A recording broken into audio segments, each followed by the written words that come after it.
Olá, o nosso encontro já está no ar e recheado de coisa boa. Primeiro vamos dar um giro por nossa arquidiocese e mostrar tudo o que aconteceu para você. E depois tem episódio especial da série sobre os mandamentos da igreja com o padre Helenivaldo Manuel dos Santos.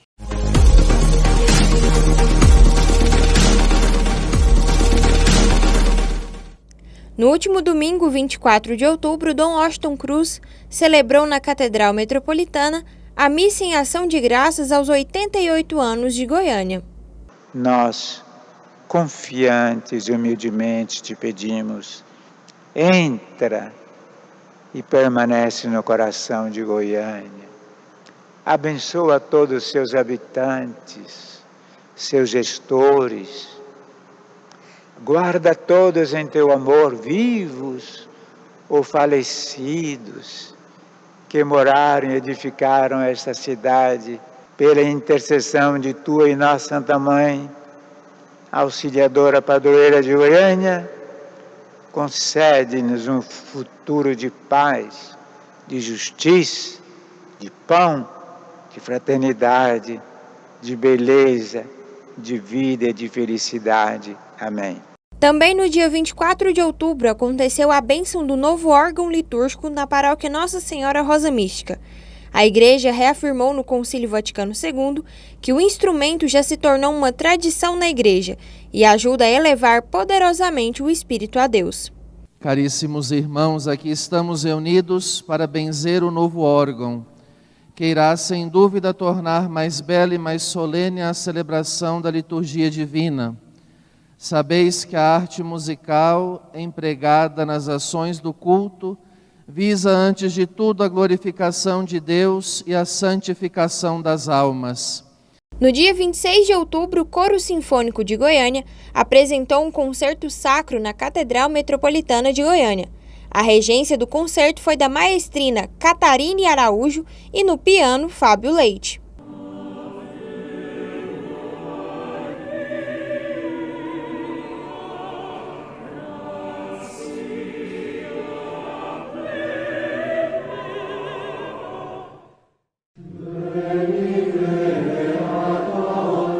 Povo santo de Deus, queridos irmãos e irmãs, que bênção! Estamos avançando nas nossas catequeses, uma série sobre os 5 mandamentos da Igreja. Hoje nós vamos trabalhar o terceiro mandamento da Igreja, o terceiro dos 5, que é receber o sacramento da Eucaristia, ao menos pela Páscoa da Ressurreição. Bom, o período pascal não é só o domingo de Páscoa, não é a vigília pascal. O período pascal ele começa ali na nossa vigília, né, e se estende até a festa de Pentecostes. Então, é importante a gente pensar assim, pelo menos na Páscoa eu preciso confessar para poder comungar. Não é? Se no anterior a gente falou confessar-se ao menos uma vez por ano, nós estamos obrigados a comungar também pelo menos uma vez por ano. Existem impedimentos de comungar, não é? Até uma vez por ano. Por exemplo, a pessoa está numa situação de pecado permanente, por exemplo, segunda união. Então, como é que ela vai confessar uma vez por ano e voltar para a situação de pecado que ela estava? Não é? Não tem condições. Uma coisa que confunde muito a cabeça das pessoas é que elas se preocupam mais com a comunhão do que com o preceito do domingo. Então, ir à missa todos os domingos e dias de festa e confessar-se uma vez por ano e comungar pelo menos uma vez por ano. O que acontece muitas vezes na missa é que a hora que começa o canto de comunhão, quando os ministros e o padre vão distribuir a Sagrada Comunhão, parece que as pessoas estão no automático. Então elas já levantam e vão para a fila da comunhão ou já levantam para receber a Eucaristia sem sequer pensar se elas estão aptas a isso. A Bíblia diz, né, em 1 Coríntios capítulo 11, cada um examine-se a si mesmo. Esse exame pessoal ajuda a pessoa a pensar assim, eu estou aqui, meu Jesus, o Senhor está aí, e o Senhor vem ao meu encontro, mas eu estou realmente apta, né? Eu sou uma pessoa neste momento apta para recebê-lo. Se eu estou com consciência de pecado mortal, então quem come e bebe sem discernir o corpo e sangue do Senhor, come e bebe a própria condenação.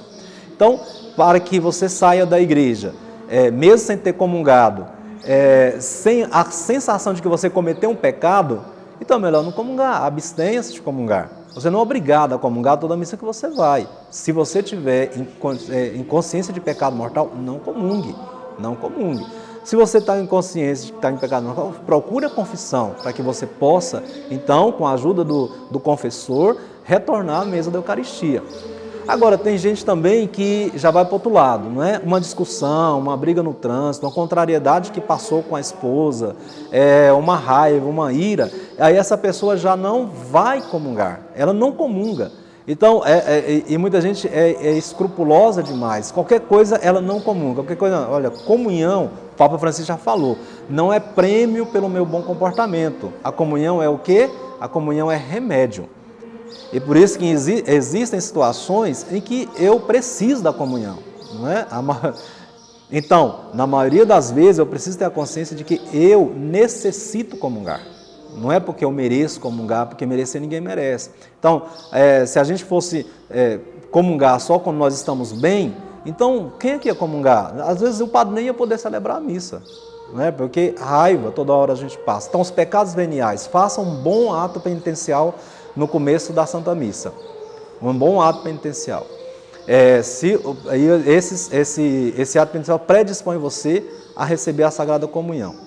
Se você está em condições de receber, vá receber. Até diariamente é o que a igreja recomenda, até diariamente, não só no domingo.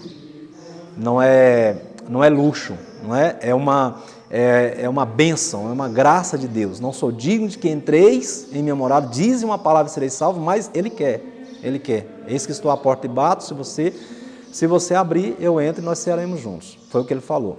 Então, distingua bem. Consciência de pecado mortal, não comungue. Se você tiver pecados veniais, faça um bom exame de consciência e um bom ato penitencial com piedade e retidão. Se você cumpre o preceito dominical e guardar domingos de festa, maravilhoso, ótimo. Então, vai lá. E é obrigação nossa, porque é um dos 5 mandamentos da igreja. E este específico, confessar-se ao menos uma vez por ano. Não se esqueça disso, tá bom? Então esse é o nosso 3º mandamento, te aguardo na nossa próxima catequese. Que Deus te abençoe.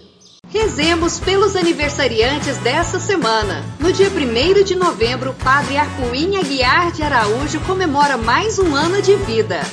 No dia 4, Padre Ednilson Pedro Gomes e Padre Valdisson de Barros celebram o aniversário natalício.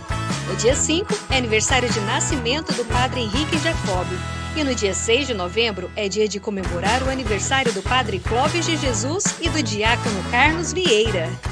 Muitas bênçãos para os aniversariantes e para você aí de casa que também comemora mais um ano de vida. No próximo bloco tem quadro novo. A partir de hoje você acompanha a cobertura do Sínodo dos Bispos que começou este ano e termina em 2023. Não sai daí, a gente volta já. Estamos de volta. Neste bloco você acompanha a cobertura da reunião sobre o Sínodo 2023 que aconteceu na paróquia Nossa Senhora de Lourdes, em Goiânia. E também vai conhecer um pouco da história sobre a ladainha de Todos os Santos. Participamos do encontro na Arquidiocese de Goiânia, mais ou menos 10, 11 pessoas.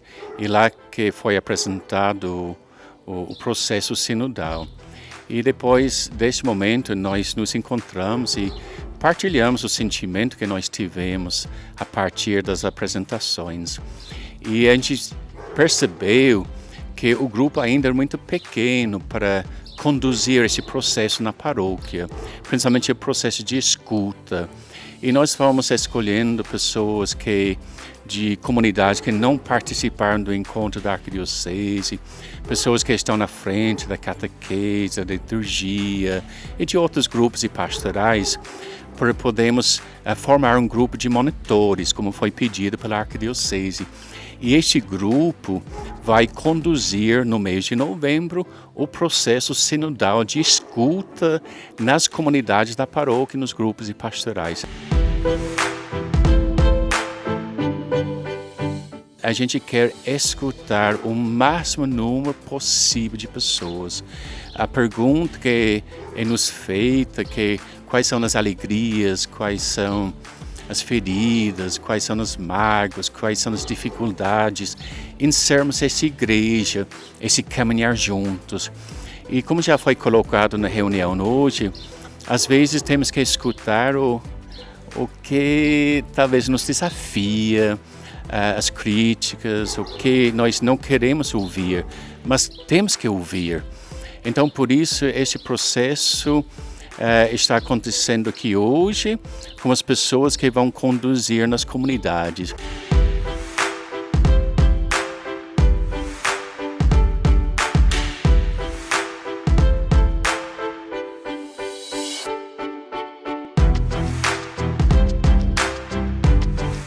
Quais são as mudanças que pode nos trazer? Ninguém sabe ainda. Mas vamos como os discípulos naquele dia que o Senhor os chamou. Deixaram as suas barcas, as suas redes imediatamente e foram. Ninguém sabia para onde ia levar. Quais eram as consequências daquele sim. Como a Maria, na sua resposta ao anjo Gabriel. Sim, faça-se em mim segundo a tua vontade. Nós não sabemos, a partir desse sim, de entrar num processo sinodal, para onde vai nos levar e quais são as questões e os questionamentos que vai nos trazer, mas com a ajuda do Espírito Santo que possamos olhar com muito carinho e ter coragem de ver, de olhar e talvez de mudar.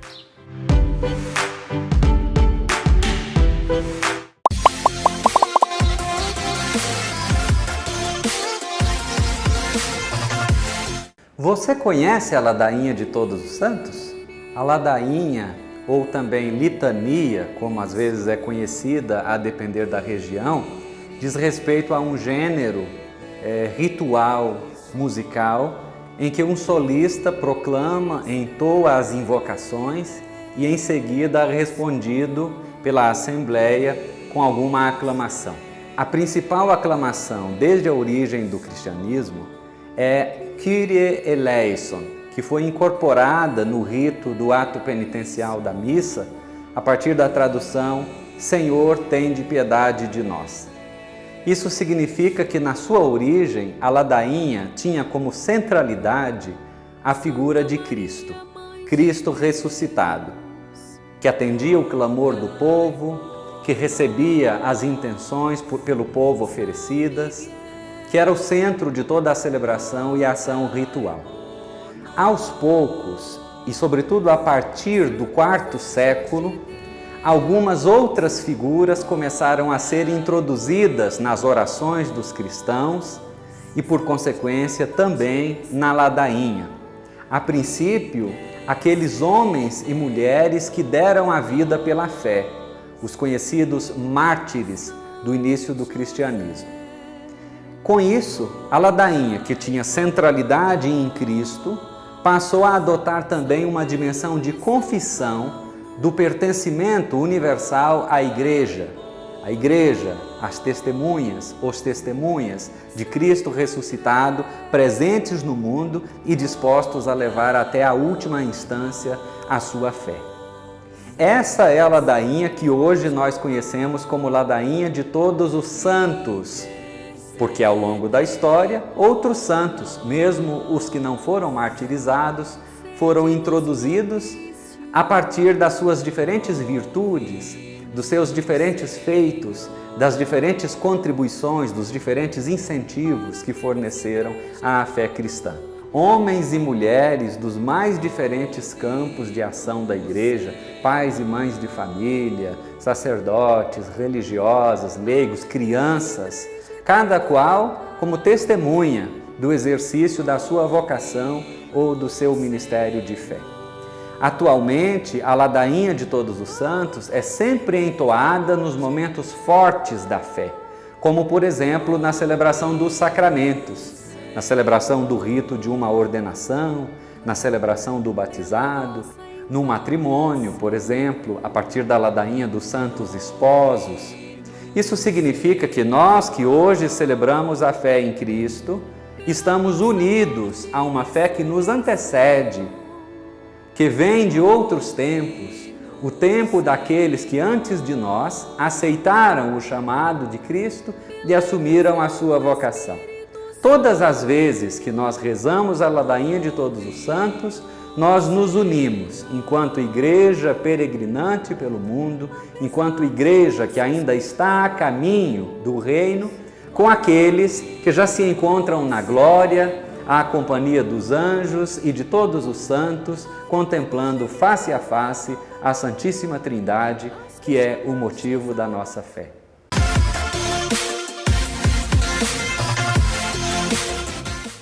A Arquidiocese de Goiânia sediou nesta semana o CONCER, Conselho Episcopal Regional, reunindo os bispos de 12 dioceses que formam o Regional Centro-Oeste da CNBB. O CONCER é o Conselho Regional dos Bispos do Centro-Oeste, se reúne semestralmente para estudar assuntos variados da nossa igreja. Então, como nós sabemos, a CNBB, ela emana muitas normas, mas para o Brasil todo. Então essas normas, elas devem ser adaptadas à situação de cada região. E é o caso, da nossa região Centro-Oeste, em que nós procuramos então, adaptar aquelas resoluções da CNBB para que elas surjam o melhor efeito possível na nossa região.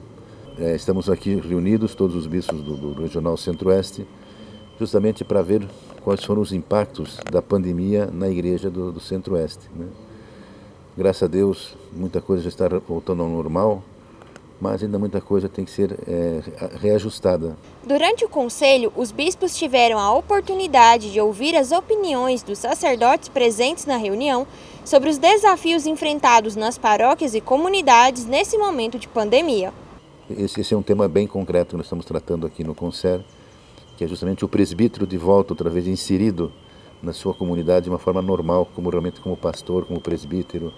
Quer dizer, ele ajudando o povo, ajudando os fiéis. E se ele não estiver bem, como é que vai poder ajudar, Então, esse é um problema que temos que resolver, que temos que ajudar os nossos presbíteros, Essa reunião do CONCER tem um grande valor. Sempre que os bispos estão juntos, nós reafirmamos a nossa comunhão, a nossa fraternidade.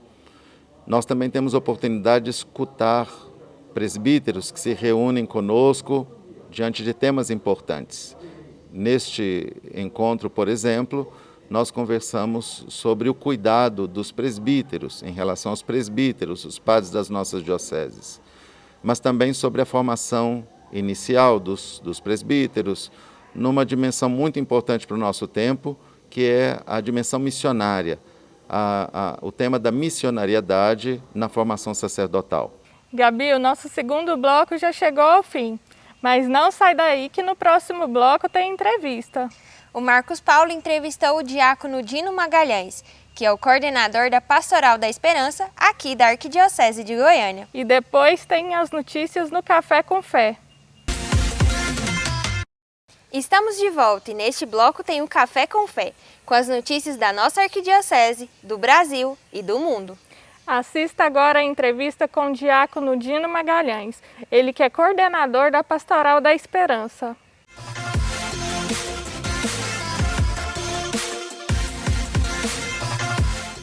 Diácono, qual o significado do Dia de Finados para nós cristãos? O significado desse dia de hoje, em que nós rezamos por todos os fiéis defuntos, que é comumente chamado finados, é uma forma de nós nos lembrarmos dos nossos parentes, dos nossos amigos, lembrarmos inclusive também por aqueles que são esquecidos e nem lembrados.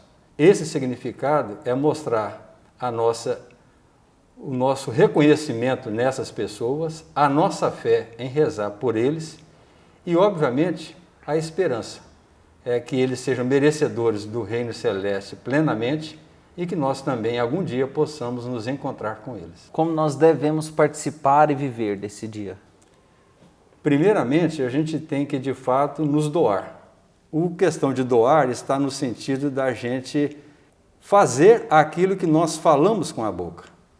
Ou seja, visitando um cemitério, ou uma igreja, se eu não tenho condições de ir até o cemitério, rezando por essas pessoas, e de uma maneira que a gente possa lembrar os ensinamentos, os exemplos, os testemunhos que essas pessoas, conforme eu disse, que a gente conhece, mesmo aquelas que não nos conheceram, mas que terminaram a sua peregrinação por essa terra.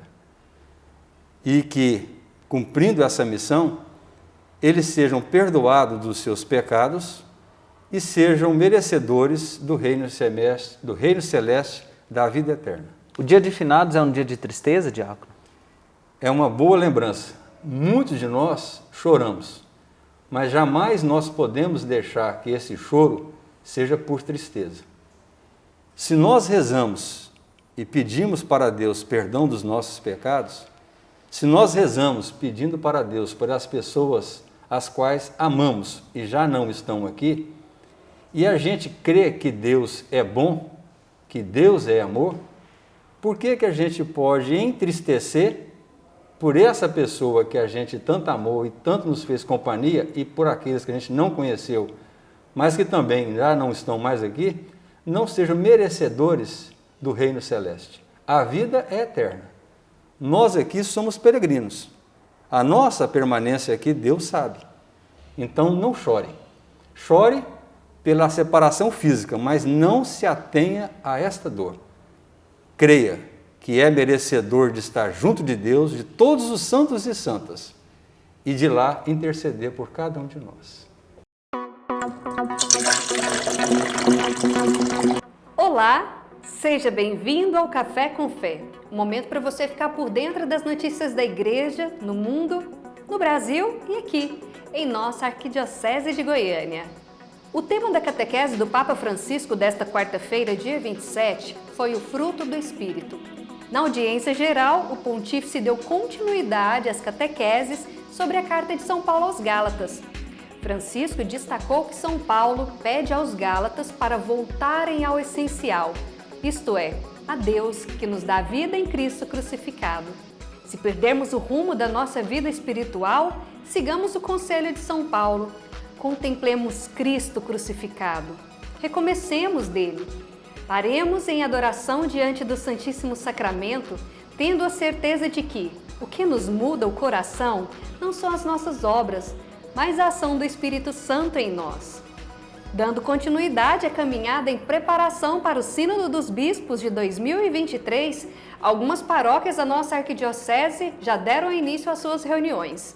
São elas: Paróquia Nossa Senhora de Lourdes, Paróquia São Francisco de Assis, em Cristianópolis, Paróquias Menino Jesus e Santa Rosa de Lima, em Aparecida de Goiânia. As paróquias que desejarem podem nos enviar as suas atividades relacionadas sobre os sínodos para divulgarmos em nossas redes sociais. Na matéria de capa da edição do jornal Encontro Semanal desta semana, falaremos sobre a realidade do Dia de Finados, além da programação com os locais, horários e celebrantes das missas nos cemitérios. E também no nosso site você pode conferir a programação completa. Você sabia que aqui no Instagram, no Facebook, em nossas redes sociais, você pode acompanhar a reflexão do Evangelho Dominical e as ações que a Arquidiocese realiza em seu território? Conheça os quadros Lâmpada para os Meus Pés e o Momento Somos Um. O Café com Fé fica por aqui, mas sempre com aquele lembrete. Fique ligado nas mídias sociais de comunicação da Arquidiocese de Goiânia. Tchau, gente! Até a próxima! O nosso programa de hoje vai ficando por aqui. É sempre uma alegria estar junto com vocês. Que a nossa semana seja abençoada. Como vocês já sabem, encontrar é também conhecer e dialogar. Por isso, continuamos conectados pelas redes sociais da Arquidiocese de Goiânia. Nós contamos com vocês para fazer um programa cada vez melhor. É só mandar sua sugestão, crítica e elogio para os contatos que aparecem na tela. Até a próxima! Tchau! Traga ao seu coração e à sua mente todos aqueles que precisam da bênção do Senhor. Senhor, diante dele vou prostrar meu coração. Eu quero adorar o meu Senhor, diante dele vou prostrar meu coração.